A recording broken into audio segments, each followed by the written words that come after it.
बुस्ताने सुरूश के इस हिस्से को खाई का मैदान कहते थे। ये एक ऐसी वादी थी जो दो बड़े ऊंचे पहाड़ों के दरमियान गहरी खाई पर फैली हुई थी। खाई के मशरिक की तरफ लाल पहाड़ी थी जहां सुर्ख चिड़ियों की बस्ती थी, जिनका सरदार एक ताकतवर जज्बाती परिंदा था जिसका नाम लाला था। मगरिब की तरफ नीली पहाड़ी थी जहां नीले परिंदों का कबीला आबाद था, जिनका सरदार एक अक्लमंद मगर सख्त दिल परिंदा था जिसका नाम नीलम था। दोनों कबीलों के दरमियान दुश्मनी कोई नई न थी। दसियों साल पहले जब पानी की किल्लत हुई थी तो खाई के बीचों बीच एक ही चश्मा था।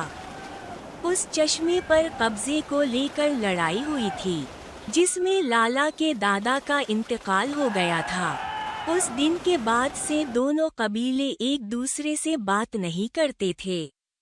वो अपनी अपनी पहाड़ियों पर रहते, दूसरे को हिकारत से देखते और कभी कभार झगड़ा हो जाता तो पत्थर और बैरियों के दानों की बौछार होती।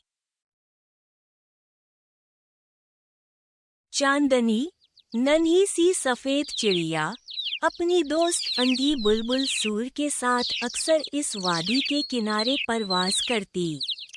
उसने दोनों कबीलों की कड़वाहट महसूस की थी। एक दिन उसने देखा कि एक छोटा सा नीला परिंदा, जो उड़ने की मशक कर रहा था, हवा के तेज झोंके में बहककर लाल पहाड़ी की तरफ चला गया। वहां सुर्ख चिड़ियों के नौजवानों ने उसे घेर लिया। वो बोले, देखो, एक जासूस नीली पहाड़ी से आया है। नीले परिंदे ने घबराकर उड़ने की कोशिश की, मगर एक सुर्ख चिड़िया के पंजे ने उसका एक नरम पर पकड़ लिया। वो चीखा। ये सब देखकर चांदनी ने फौरन फैसला किया। वो सीधी नीली पहाड़ी की तरफ उड़ी और नीलम सरदार के सामने जाकर चहचहाई। जल्दी चलो, तुम्हारा एक बच्चा लाल पहाड़ी में फंस गया है, उसे मारा जा रहा है। नीलम की आंखों में गुस्सा भड़क उठा। तो फिर जंग शुरू हो जाएगी। नीले कबीले वालों, तैयार हो जाओ।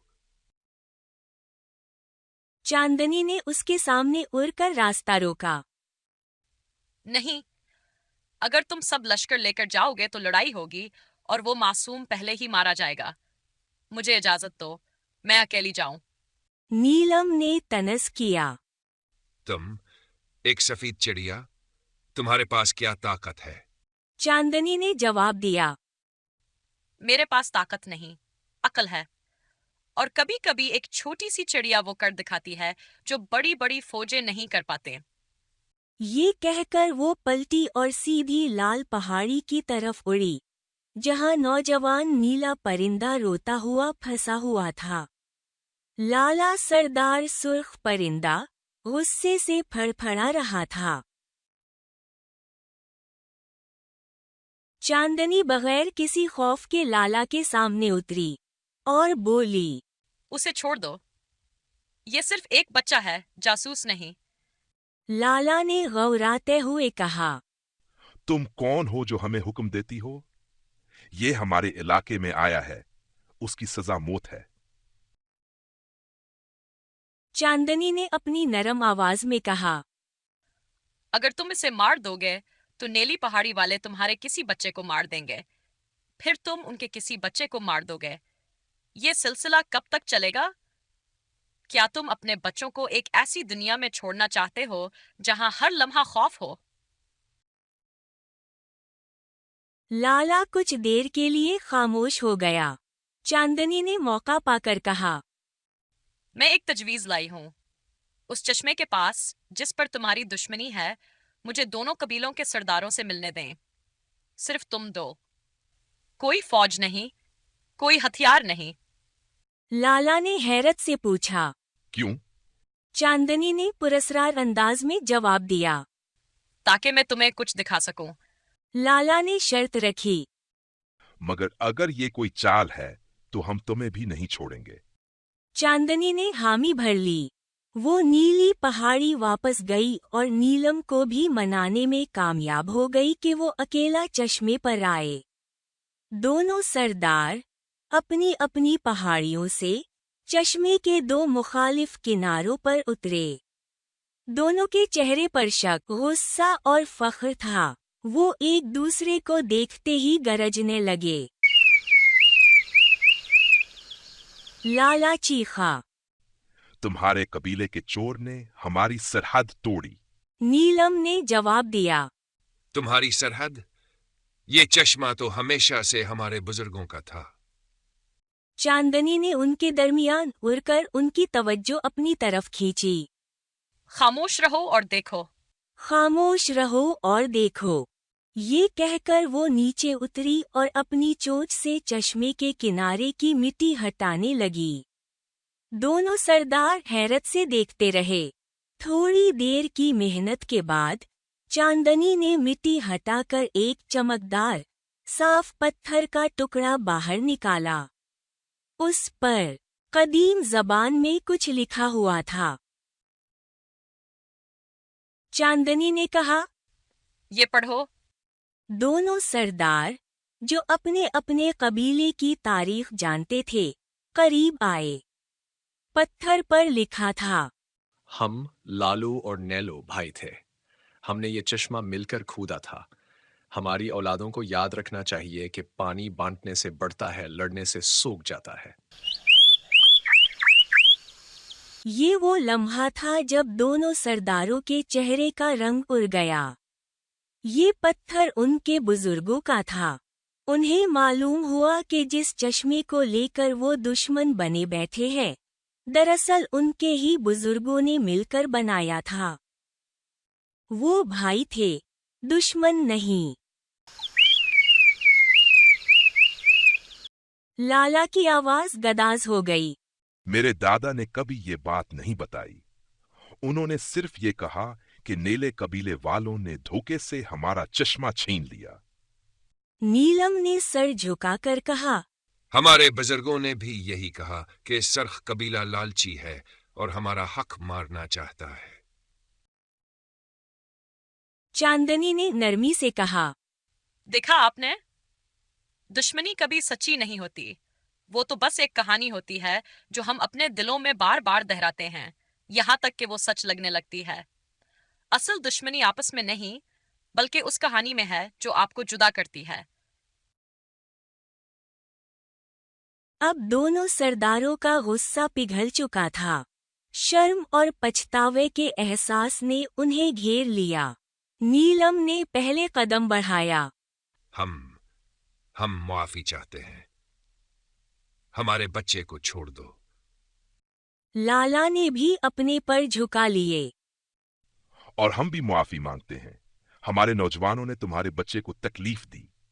चांदनी ने मुस्कुराते हुए कहा, अब आप मिलकर फैसला करें कि इस चश्मे का क्या करेंगे।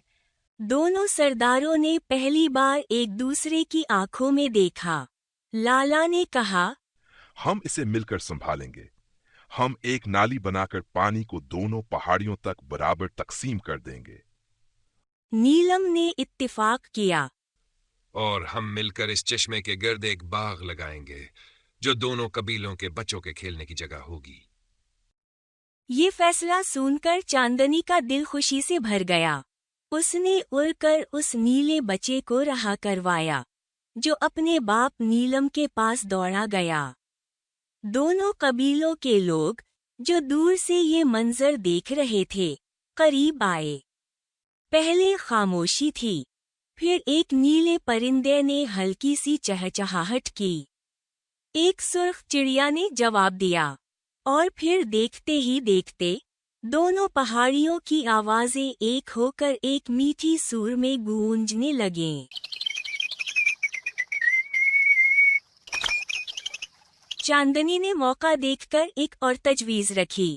क्यों ना आज के दिन को यूम इत्तेहाद के तौर पर मनाया जाए।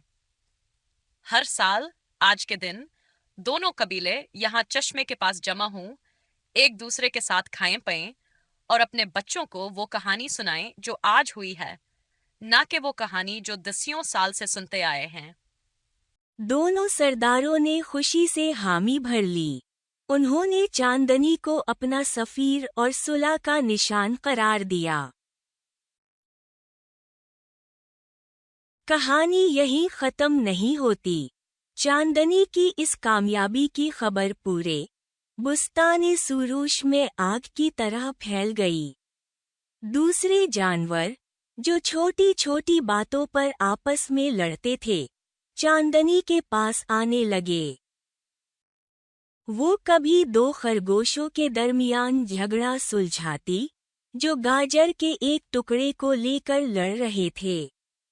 कभी दो दरख्तों पर रहने वाले गलहरी खानदानों में सुलह कराती। उसका उसूल सादा था, दोनों फरीकों की बात बगैर जज किए सुनो, उनके गुस्से की जड़ ढूंढो और उन्हें वो याद दिला दो जो उन्हें जोड़ता है, ना कि तोड़ता है।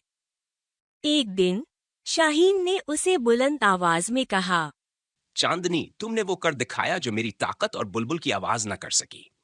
हम सिर्फ दिखा सकते हैं, सिखा सकते हैं, मगर तुमने दो दिलों को जोड़ दिया। तुम्हारी ताकत तुम्हारी आजिजी और तुम्हारी अक्ल में है। चांदनी ने जवाब दिया, नहीं शाहीन, मेरी ताकत यह है कि मैं छोटी हूं, मैं खतरा नहीं लगती। लोग मुझसे डरते नहीं, इसलिए अपने दिल खोल देते हैं, और जब दिल खुल जाते हैं तो सलाह हो ही जाती है। ये कहानी हमें सिखाती है कि हकीकी अमन और सुलह के लिए ताकत या फतह नहीं, बल्कि हमदर्दी, सब्र और अक्ल की जरूरत होती है। चांदनी, एक छोटी सी सफेद चिड़िया ने ना तो कोई फौज जुमा की, ना कोई जंगी नारा लगाया। इसने सिर्फ दोनों दुश्मनों को उनकी मुश्तरका तारीख की एक गुमशुदा सच्चाई दिखाई। अक्सर दुश्मनी की जड़ें हकीकत में नहीं बल्कि गलत फहमियों, भूल और पुरानी कड़वाहट में होती हैं। एक छोटा सा पुरअमन कदम, एक मीठी बात और दूसरे की तकलीफ को समझने की कोशिश, यही वो हथियार है जो जंग के सबसे बड़े हथियारों को बेकार कर देते हैं। चांदनी जैसे पुरअमन सफीर हर मुआशरे की सबसे बड़ी ताकत होते हैं। दोस्तों, कहानी अच्छी लगी हो तो वीडियो को लाइक और चैनल को सब्सक्राइब करना ना भूलें। हमेशा खुश रहें, अपना और अपनों का ख्याल रखें। अल्लाह हाफिज।